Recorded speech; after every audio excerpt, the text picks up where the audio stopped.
Hi guys, very good morning to all of you. Welcome to the video number 540. My name is Ajay and you're watching youtube.com/c/Ajay Kumar Parmar.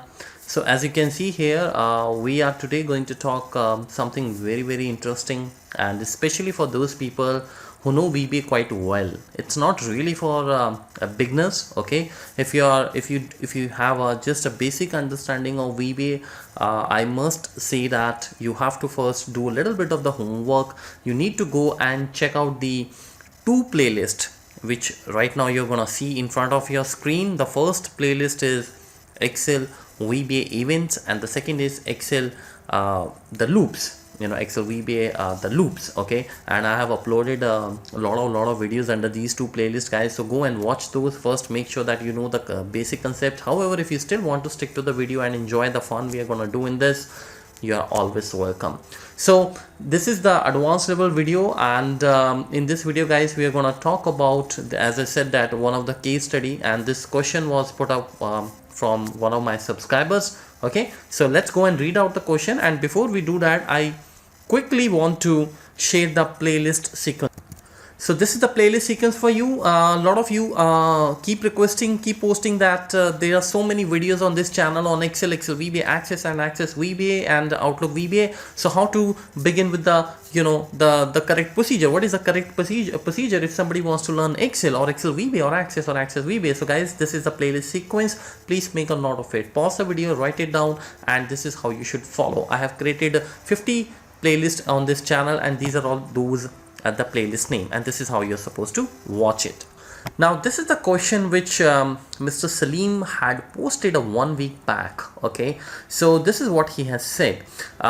So the question he has put is it's actually in Hindi language, right? So I'm gonna just quickly take you to the real example, what we're gonna do, what actually he has asked, right? Because I want that everybody, because this is the channel for everybody, so people who are outside India, they should also be able to understand. So I'm not gonna really read out that question, but Mr. Salim, that's a very wonderful question, and I would like to thank you for that, because through you a lot of people today are going to learn a lot of things, amazing things. In fact, I have made the code, as you can see, this is the code which I have made, and it took almost I think 20-25 minutes for me to build this kind of a code. Okay, so what actually he has to say, my lovely people out there, this is the question in front of you. Understand the question first. So let's say we have a range here which is A1 to A8 or A9 or A10, so we have a range, and in that range we have some values. Now this can be anywhere, maybe here, right? That's not really something we need to worry about it. So right now I'm saying that from the A1 to A8 we have different values. Now the question is that if as a user I go and do some change in any of these cells, for example I do the change over here and I make it, let's say, 2 to 10, the moment I press enter, what should happen? Your macro should automatically start working. It should not wait for your any button. It should automatically start working, and then the value which you have changed here, 10, that should be compared here with all the cells. For example, just to explain you, let me just copy and drag it. So basically what we are doing is this value from the very beginning of the range should be compared with this. If this value is greater than this, guys, right, then what should happen? Then nothing should happen. But if this value, which is B1, which means that the change which you have done, if that is greater than the existing value, which is right now 2, so what should happen? This should be 12, so that the 12 should come over here. Okay, and similarly, if this value, again the same value which you have changed in the A4, if that is going to be greater than this value, which right now is 4, so you know that 10 is greater, so this 10 should be incremented there. So we're gonna have here 14, and similarly here we're gonna have 15, and this will remain as it is because 10 is not greater than 10. Then we go here, and then 6 is obviously less than 10, the change which you have done. So this is going to be 16, and this is going to be 17, and this is not going to be touched. This will remain as it is because 10 is equals to 10, 10 is not greater than 10. And when you come here, then you see that this value will also not change. The reason is because it is 40 and this value 10 is not greater than this. So what we are actually trying to say, we are trying to say that the change which the user is going to do in any of these cells, if that change value, if that new value is greater than the value of the cells which are a part of that range, then that value should be get added there one by one in the entire range, right? For example, if I just let's say I make the value called 2. Now that means that the new value is 2 and this 2 is going to be compared with every cell one by one, and you know that in any of these cells we don't have any value which is less than 2. So basically 2 is not greater than 12, 14, 10, 16, 17, 10 and 40. So what should happen, 2 should not be incremented in any of these cells because it is not greater. Just in case, let's say if I just go and make this 20, then what should happen, this 20 should be incremented here. So this should be 20 plus 12, this should be 20 plus 14, this should remain as it is because this is the value where you have done the changes, so it should not be changed at all. This is going to be again 10 plus 20, this is going to be 16 plus 20, this is 17 plus 20, and this is going to be 10 plus 20, and this will not change again because 20 is not greater than 40. So that's a kind of a code you need to bring. Now guys, understand one thing. The very first question which is going to bother you is how I can make sure that if I do any change over here, let's say in any cell, maybe in the A4, then automatically the macro should run, because the macros doesn't run till the time you don't click on some button. They are under your control. So this is where I told you that the events come into picture. What are the events? Now events are the self-triggered macros. I had talked about them, so I will not really go into the basics of it. If you're new to the channel, or if you have just subscribed to the channel one month back, 2 months back, please go and find out the basic level videos under the playlist Excel VBA events. So when you click on that, you'll find there around 12 to 15 videos. So start watching the videos from the beginning. Don't worry about the video number. Video number can be in any order, but you got to start watching the videos in the sequence it's coming once you click on the VBA event. Okay, so I have put them in the proper order. So ignore the video numbers. Okay, so what are the events? The events are the self-triggered macros. Now events means that, for example, you want to run a macro when this workbook gets opened. Of course you can do that. You go to your Visual Basic, you click on this workbook. I'm clicking on this workbook. You can see that I'm not inserting any module here. Generally these are the standard platforms where you go and create the macro. So you just go and click on the workbook and this workbook open will come. So these are all the events, guys. So whenever you want to open this workbook, you want to run some macros, so you can use the open. You want to say that whenever some sheets whenever the sheet gets activated, you want to run some macro, you can write the macro inside this, right? So same way, now when you write the macros under this workbook, that applies to all the sheets. But when you go and specifically go and write those events under some specific sheet, these are all the events. And right now you see that what I've done is I've created a macro called worksheet underscore change. You don't have to write it. I just went there. First of all, I selected the worksheet from here. Once you select the worksheet, these events will come, right? And from here you can choose all the different types of the events. For example, if you want to select deactivate, you can select the deactivate. This is the deactivate. This means that whenever this sheet 1 gets deactivated, your macro will run automatically. It will not wait for your the command, because you have written this under the sheet 1. Similarly, you can go and write it in the sheet 2. Now what we have, why I have written this, the worksheet change, this change, why I have written that. So I have used, you'll find there in this drop down over here, change. Now what do you mean by the change? I talked about this again. If you want to really quickly go and see the basics of these worksheet change, but I'll quickly tell you, worksheet change basically is an event. Whenever you do any changes in this sheet, this macro will fire. For example, let me put the break code here. Let's go to the sheet 1. This is where I have created this macro, this sheet 1. So now look at this, guys. I'm gonna write here 88. The cell was empty, but now the cell is not empty. It's going to be 88 the moment I press enter. So that means a sheet change is happening. A value is changed in the sheet, and that is the reason you see this macro is going to fire immediately. Okay, so this is how we need to first of all use the correct event. So I have created the event for you. Now what is the next thing we want to do? Now I do not want to run this macro if I am doing any change outside this range, guys. This is again the second important step, right? I'm only concerned about my A1 to A10 range. I'm not concerned about any other thing. For example, if I do any change over here, my macro should not work. So how to take care of that? Till now you have learned that if you do any change in the cell, the macro should automatically run. But the point is that that change should also happen within the A2 to A10.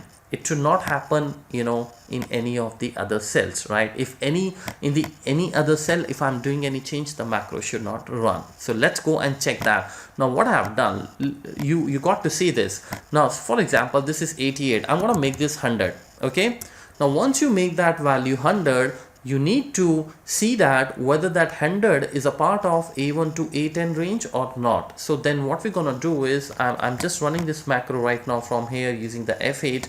I'll come to this check equals to 0 variable little later, but for you, for right now, this is a global, this is the public variable I have declared on the top. You can see that I have declared check and the my val. These are the two variables which I have declared. Okay, I'll talk about that, but first of all, very important thing which you need to understand is that if you look at this if function, what we have done over here, look at this. Let me just go and increase the width of this. Okay, so guys, you see that there is a function I have used called intersect. Now what is the intersect function? I'll write it down here. For example, this is your intersect. So this is the function. When you write this, when you start open parenthesis, this is how it looks like: argument 1, comma, argument 2, argument 3, argument 4, and all, look at this.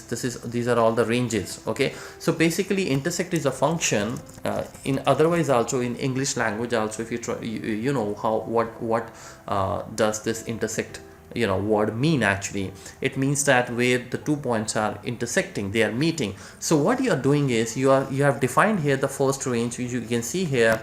I've defined here range A1 to A10. If you're working on a different range, you got to write that range over here, remember that. So we are saying that if in the A1 to A10 range, okay, if this is the cell which is going to intersect, now what is it? This is very important. Now what I have done is I have written the range and I've started that comma target dot address. Now guys, target is not any variable. Okay, target actually is a word which is a VBA word. You can see here it's target. What do you mean by the target? Basically target is a functionality which is given to you in the events. You can't use this target word in the modules. For example, if you just go and insert the module here and you think that it is going to work here. For example, if I just go and write here target word, it's not gonna happen. You will not see anything when I press dot. Okay, but if you just go and go back to your this the sheet over here in the sheet 1, if you write here target, for example target, you see that now the drop down is coming. So target is a VBA word which is used in the sheet. Now what do you mean by it? Well, target actually means that whatever the event you're going to write, for example right now we have written the worksheet change event, so that means it is related to the change event. It is related to the process which is going to run whenever there is a change of value happens in the sheet 1. So that value which is undergoing the change, what is it? How will you capture it? How will you come to know that what you have changed, right? So that's going to come from the target. You can see here this target, basically when I write target dot address, so what happens, the target dot address actually captures the address of that cell, not the value, the address, the cell address of that value. You know that I did the change in which cell, you did the change. Now if you look at this, if I just hover my mouse over here, target dot address, it's a proper range. And range have range is a class which always comes with the address, obviously, right? Because any cell you select, it has an address in Excel, right? Now the change is done in the D3. Okay, this is the cell which I did where I did the change. Now so D3 we are adding in the range, so that becomes range D3. So actually you're saying if my D3 cell is a part of A1 to A10 range, then please do something, otherwise immediately stop the macro, because I'm not really interested in working on the different cells. Okay, now you know that D3 is not a part of A1 to A10. So what should happen? I have written here, if the intersection point of A1 to A10 comma and then the target address is nothing, then it should immediately exit, guys. That means if it is nothing means that if it is not a part of A1 to A10, you know, it is not a part of that, right? So when I press F2, the macro will stop. That's why I have written this exit sub, so that any point in time, if any change happens over here, not in this range, the macro should immediately exit. We don't want to run it, right? So that's the first thing. Now what is the next thing? The next thing is, what if you do the change over here? Now let's go and run that. So I'm gonna make this 2 as 5, guys. Okay, you're gonna make this 2 as or maybe 5, or maybe let's make it 50. Okay, I'm gonna make this as 50. I press enter. Now the moment you press enter, can you see that the event is running automatically? Right now I put the black dot over here. For those who do not know this, what is it?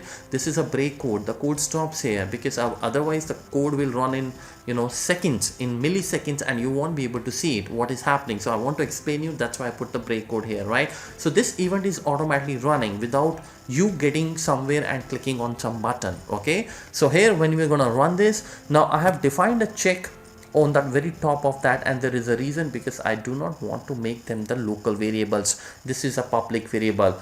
If you do not know the public variables, local variables, global variables, you need to go back and see my Excel VBA introduction playlist series and go and find out the video which has a title called the scope of the variables, life of a variable. Go and check that. That's an amazing video. Okay, so now let's go and run this. So right now when I'm running this, you know, the check is 0 because I haven't given any value to this check variable. This is my variable. This is not a VBA word, by the way. Okay, now you know check is empty obviously. So what happens, it goes in then mode. Now you know that this time my target address is going to be A3 because I did the change in the A3 cell.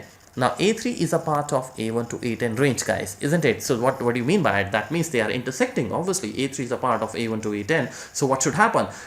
It is, you have said that, is it nothing? No, it's not nothing. It has some value, right? It exists. So what should happen?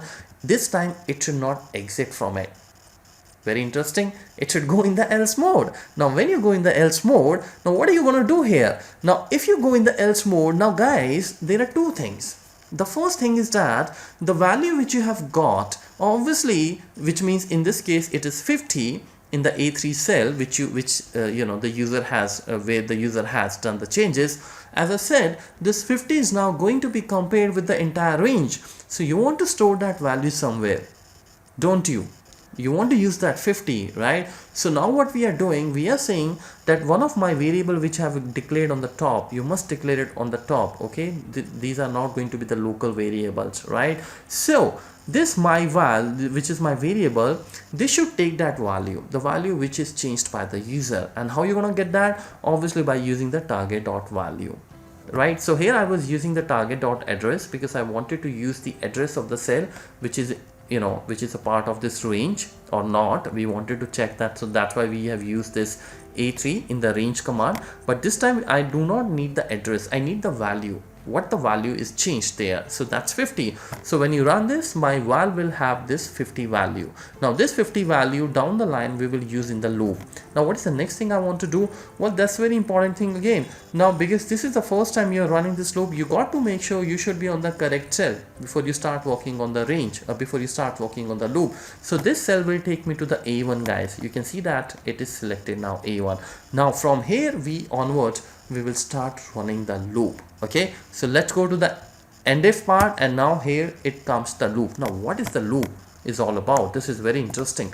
Now we are saying that once we have got on the correct cell, we're going to run this loop till the time we don't find the active cell as blank, right? So this loop keeps on running, keeps on going to one cell, you know, one by one, 7, 50, 22, 5, and the moment it comes to the A11, the loop will stop. Okay, so that's why I've written here do while active cell dot value not equals to blank. Go and watch the Excel VBA loop series, the playlist name. There are I think 15-20 videos over there. Start watching the videos from the very first, the video you see on that the playlist, under that playlist. Okay, so now we, the active cell, what is the active cell right now? Obviously it is 2. So here, now here, this is the important part, guys. I'm gonna check that whether the active cell is greater than the value which I have changed. You know that the value changed is 50, which is, we are using it from my val, which is this val. What is the active cell value? It is 2. Is 2 greater than this value? Obviously not. So what should happen? Well, it should go in the else mode. We don't want to increment. We simply want to go now to the A2 cell, which is 7. So that's why you see here, I've got on the else mode. Now guys, once you got on the else mode, you have to move your cursor. You have to go now to the A7, A2, right? Because you can't be, you can't remain on the same cell, because now the comparison should happen with the 7. So that's why we are saying, please move it by the, offset it by 1 row and 0 column. So the offset function, it's for the movement. So now you see that my cursor is on A2. Now let's run the loop again. So now, is this cell blank? Obviously it is not blank. So again the loop will run. Now again it will do the same comparison. That 7 is not greater than 50. The 50 which I changed. So what will happen? Again it will go in the else mode. Now again I will go in the next cell. Now again you have a 50 over here, right? The same value which you have changed. Obviously this value will never be going to be greater than this value, because this is the value which actually you have done the changes. So it is always going to be equals to 50. It is not going to be greater than 50, right? And so that's why you go in the else mode. Now again you go in the active cell dot offset. Now the next time, this time when the loop is again going to work, your active cell is 22. So now look at this. Now 22 is not again greater than 50. Again you will have else. So this keeps on running like this, okay, until we are on the cell which is greater than 50. So look at this, guys. Now here comes the 100. Okay, I hope you're looking at this area also. This is the Excel area. Now you're on the 100. What is the value? 100. Is 100 greater than the value, the 50 which you have changed? Of course it is. Now this is very important, and this is where a lot of people struggle, right? Because these are the events. Now see what's gonna happen. The moment I say that 100 is greater than 50, obviously this will not now go in the else mode. This will go in the then mode. Now here what I'm doing very cleverly, what I have done, when I started, my variable check was 0. My public variable check was 0, but this time I have to make it check as 1. I'll tell you the reason right now. Just remember that now the check is 1. Now what is happening in the active cell? What is my active cell right now? It's A8, right? So what we are doing, we are saying in the active cell, please add that value which I was telling you, 50 should be added here. So we have written active cell equals to active cell plus 100. That means 100 plus the value which the user has changed. So that's gonna be 150. Now the moment this is going to be 150, see what is going to happen. Look at this, guys. You got the 150 here, that's understood, but what happened, it taken you back to the previous line.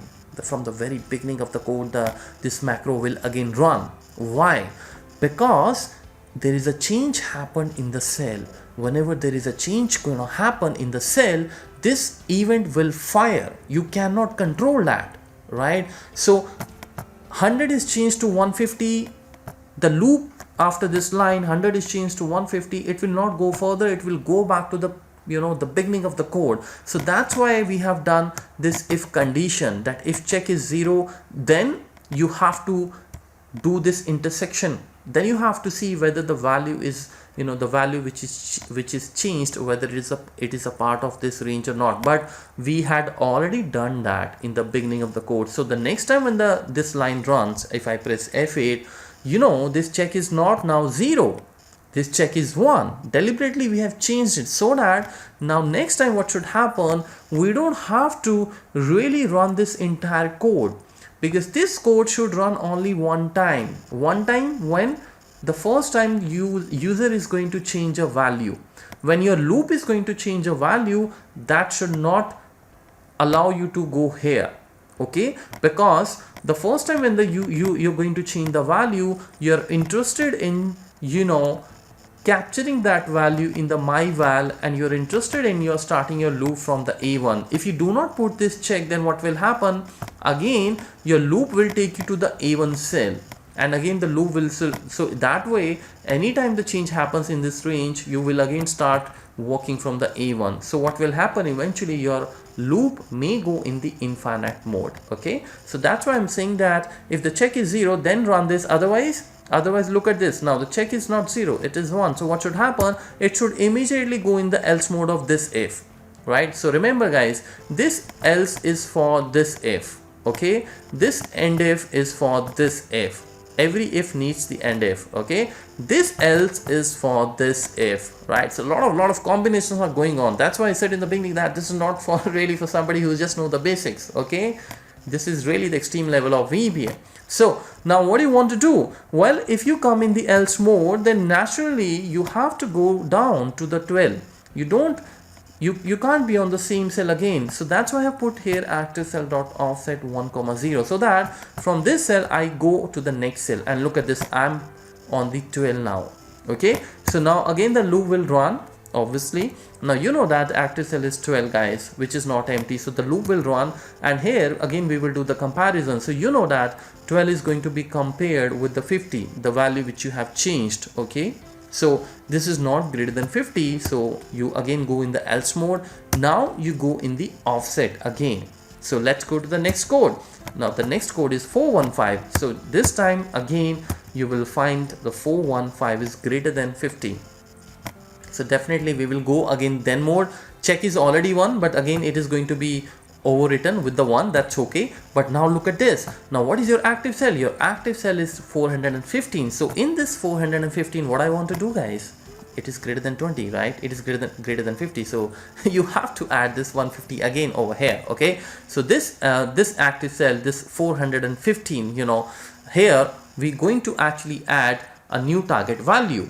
Now something very interesting here which I have written here. Now understand this guys, active cell is 415, we all know that. This, now what do you think, in the 415 what value we should add? Obviously 50, right? Because this is the value which we changed. But look at this here guys, it's 150.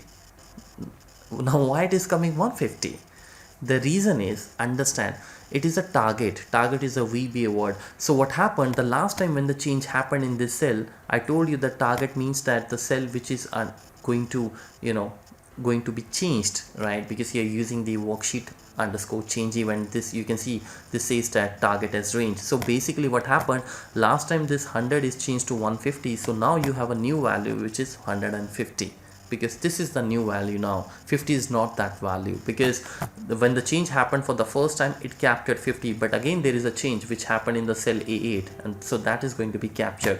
Now if you so let's say if you want to, you know, add the latest values, then keep the code like this, no problem. But that was not the question of my subscriber. What he wanted to do is he wanted to add only the value which we have changed for the first time. Now you know that that value is coming from my val, because that's the reason guys this line I have written in the else mode, right? Because you know, as I said that this code is gonna work only for the first time, right? Because the first time when you run the code, this check will always be 0, it will always be empty. So here only we are capturing this, you know, the target value in this variable my val. But the next time whenever in this loop if there is any change happens, you know, the check is going to be 1, and when this loop will run again the check is going to be 1, so this entire portion will never run. So this value my underscore val variable will never be overwritten. So here I'm gonna just write that it's actually the original value, the value which is changed for the first time by the user. Okay, so I'm just gonna, obviously the code is asking for the reset, so I'm just gonna run it like this. So I have just run the code again, now same. So we have now 415 and 50. Look at this. So 415 is going to be added with the 50. Okay, so we're gonna have a new value over here, right? So I just go and run this. You see that it is now 465. The moment this cell is changed, the value is changed, this event will again run. It will again take you to the beginning as I explained before, but you already know that the check is 1, so this condition will, this entire if condition will fail, and now we will go in the else mode. And in this else mode, because this as I said that this else actually belongs to this if. Okay, so now we will go to the next cell, which is obviously your this line active cell dot offset. Now you're back on the blank cell. Now the next time when you're on the blank cell, when you run this loop, now it's immediately go to the end cell. Why? Because you said that you have to run this loop till the time you're not on the blank cell. Now once you are on the blank cell, this is how it works. Okay, so that's how the code is, guys. You can pause the video, you can write it down, and okay, so all the things are working. Now guys, what you need to do in last, make sure that once your loop is done, so you should be making this check is always 0, because these are the public variables. We should not be once the loop runs, it should always end up as this 0 and 0. Okay, so this is something we need to always make sure that we have all these values, my val and check as 0. This is very important. Okay, so now what I do is I quickly go and run this code. So I'm just gonna make it as 1. Now once I make this 1, you see I go and press enter, and now you see that this is 51 and all the values are incremented, right? All the values are incremented because these all values were greater than 1. The moment I make this 1000, the 1000 is the biggest number. So if 1000 is the biggest number, I press enter, your series should not change at all. You should not find any change in the range, because there is no number which is greater than 1000. So if I just go and press enter, you see that you don't see any change in the entire series, isn't it, guys? Right? So similarly, if I just let's say go and say that 60. Now 60 means that this 51 should be not so let's if I just press enter, let's see that you see that 51 is not changed, but the rest of the values are changed because they are greater than 60. That's how the logic is. Now for example, if I just write here 600, now if I press enter, then no value is greater than 600 other than the 776. So only the 776 should be 600 should be added in the 776. So the moment I press enter, you see that all the numbers are not changed, but this is changed, right?